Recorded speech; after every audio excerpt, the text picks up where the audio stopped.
तो शुरुआत में हम लोग देखते हैं कि जो भी जीवित वस्तु है सब लोग टेलीपोर्ट होकर पहुंच जाता है, ब्लास्ट से पहुंच जाता है अपनी सेक्रेट टाइमलाइन पर, और सब निर्जीव वस्तु स्पेगेटी की तरह उड़ना चालू हो जाता है। लोकी का टाइम स्लिप फिर से चालू हो जाता है। वो टाइम स्लिप कर पहुंचता है 1962 के अल्काट्राज जेल पे, और ये वही जेल है जहाँ पर एक्समैन लास्ट स्टैंड में लीच को रखा गया था। और इस जेल से अभी तक सिर्फ 3 ही कैदी भाग पाया है असली दुनिया में भी, और वो तीनों है ये तीनों। और जहाँ पर कैसी प्ले कर रहा है फ्रैंक मॉरिस की कैरेक्टर को, और नॉर्मल सी बात है कैसी लोकी को पहचान नहीं पाता है। और लोकी टाइम स्लिप करके दूसरी तरफ पहुंचता है वैनिटी वेल्स के पास, जो कि हंटर B-15 का रियल लाइफ नेम। और वैनिटी वेल्स कॉमिक में एग्जिस्ट करता है, और कुछ समय के लिए लोकी की वैनिटी वेल्स के साथ डेट पर भी था।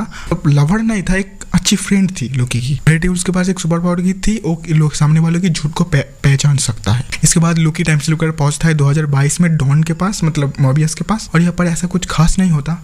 और फिर से लोकी टाइम स्लिप कर पहुंच जाता है 1994 में पैसाडोनिया में, कैलिफोर्निया है, ओरोबोरोस के पास। और ओरोबोरोस एक फुल टाइम राइटर है, स्ट्रगलिंग राइटर है, और उसने भाई PhD की डिग्री यूं ही ले ली थी क्योंकि उसे एक जॉब चाहिए होती है, और अपनी पैशन को फॉलो करते बाद में छोड़ भी जाता है PhD वाले जॉब को, जो इसे कहते हैं डेडिकेशन अपने पैशन के ऊपर। Good job. और यहाँ पर हम लोग ओरोबोरोस को द जार्टन कंटिजेंट किताब को लेते हुए देखते हैं, और इस किताब को हम लोग पहले सीजन से ही देखते हुए आ रहे हैं। तो पहली बात तो लोकी जो कुछ ओरोबोरोस को बताता है, ओरोबोरोस सब कुछ अच्छे से मान लेता है, और लोकी को बोलता भी है कि वो अपने टाइम स्लिपिंग को कंट्रोल कर सकता है, जो कि भाई लोकी अपने टाइम स्लिपिंग को कंट्रोल नहीं कर पाता है। इसलिए लोकी इसकी सोल्यूशन क्या है सब पूछता है। वहाँ पर वो भी जवाब देता है कि अगर उसे सारा का सारा उस टीम मेंबर का टेम्पोरल ऑरा मिल जाए तो उसे वो टेम्पैड की मदद से उसे कोऑर्डिनेट की तरह इस्तेमाल कर सकता है, और वहीं पर जा सकता है, उस टाइम में ही जा सकता है। और इसीलिए उसे एक टेम्पैड चाहिए होगी, और इसीलिए लोकी उसे TVA का गाइड बुक, जिसने खुद ओरोबोरोस ने लिखा है, उसको ओबी को प्रेजेंट ओबी को दे देता है, और टेलीपोर्ट होकर चला जाता है डॉन या फिर मोबियस के पास। और यहाँ पर एक इंटरेस्टिंग चीज होती है कि डॉन का जो बेटा होता है, जिसका पहले बेटे का नाम है केविन, वो है लोकी की तरह बिहेव करता है, और दूसरा बेटा जिसका नाम है सॉन, वो थॉर की तरह बिहेव करता है। इन लोगों का साइकिल का रंग भी ग्रीन और रेड है, ग्रीन बोले तो लोकी और लाल बोले तो थॉर। और ये जो सोल्जर है मिट्टी में पड़े हुए, ये मिल्कमैन जैसा दिख रहा है।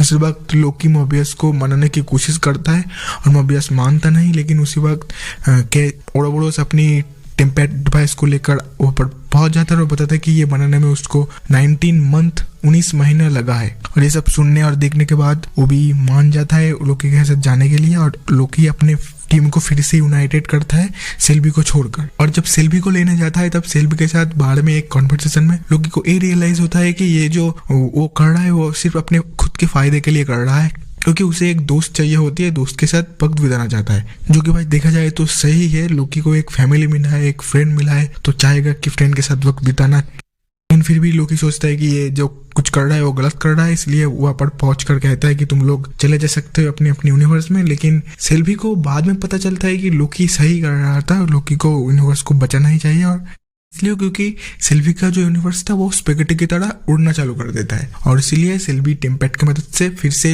लोकी और लोकी की टीम के पास जाता है। लेकिन तब भी बहुत देर हो गई होती है, सब लोग स्पेगेटी की तरह उड़ना चालू कर देता है, और ये दिखने में तो एटमैन वाली लगता है, लेकिन भाई आता है भाई पूरी एंड गेम वाली, पूरी इन्फिनिटी वॉर वाली भाई, एकदम इन्फिनिटी वॉर वाली भाई होती है। और एकदम अहम मौके पर लोकी सीख जाता है अपने टाइम स्लिपिंग को कंट्रोल करना, और पहुंच जाता है भाई ठीक उसी वक्त पर जब विक्टर टाइमली उस टेम्पल रूम के अंदर इंटर जस्ट करने वाली होती है।